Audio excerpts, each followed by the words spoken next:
Hello guys, today the class starts with Modern India, class 1.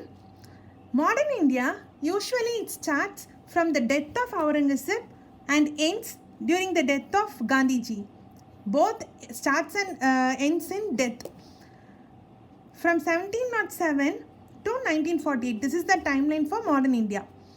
After the death of Aurangzeb, there were rulers who came after him was not worthy as Aurangzeb. That is the major reason for the decline of Mughals. The first such ruler is Bahadur Shah. He is a good ruler but not up to the level of Aurangzeb. He came to the rule at the age of 60 after killing his brothers Assam and Kambakshi. His real name was Muzam. After Bahadur Shah, next the king who came to the rule was Jahandar Shah. The noble who helped him to get the throne is Zulfar Khan. Zulfar Khan is very important in modern Indian history because he is the one who bought the system called Hijra farming system, nothing but revenue farming.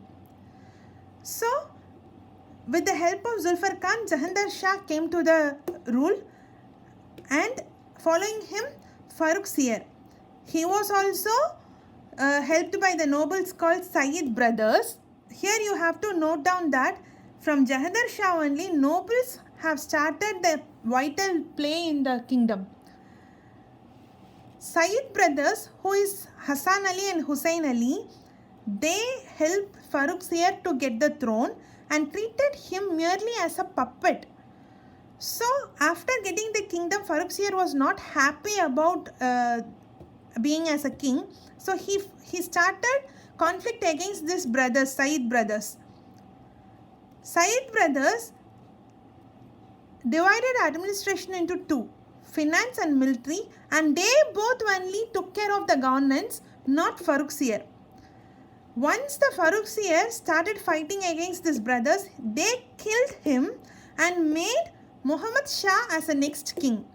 Muhammad Shah is also called as Rangila, which means color. He is just as a king. He is just a puppet and he was really enjoying his powers. The real rulers was the Sayyid brothers. He was not having any qualities to be a king.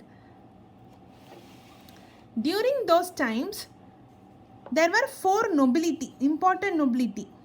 Turani, Irani, Afghani, Hindustani. Hindustani were Indians. The word Hindus came from the Turkish invasion time. Till now, they were called as Vedic or Vedic period or Vedic age or Vedic era.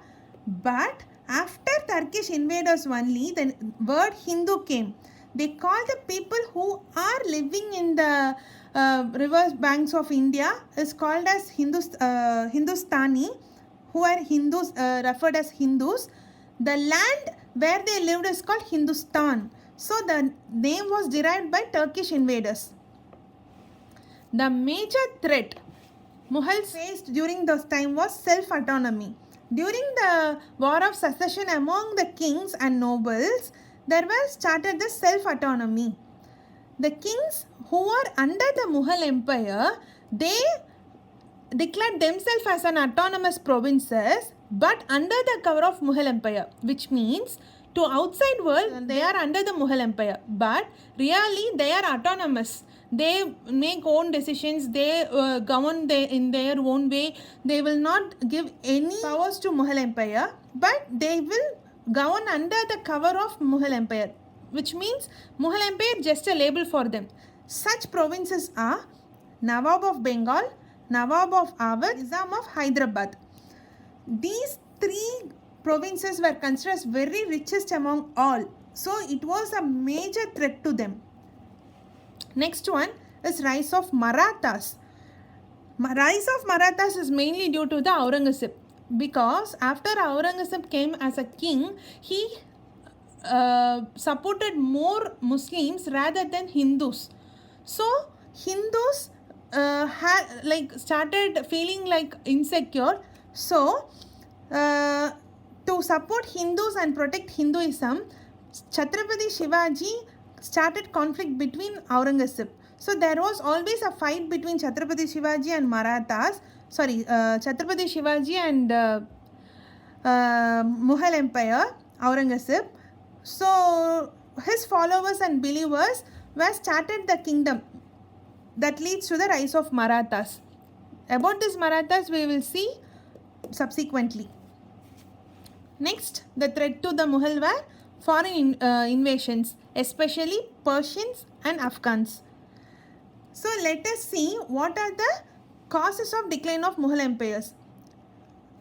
These are the major reasons for the decline of Mughals. As we saw earlier, it was war of succession. The kings were fighting among themselves rather than taking care of people or kingdom. So that is the major crisis started with the decline of Mughals.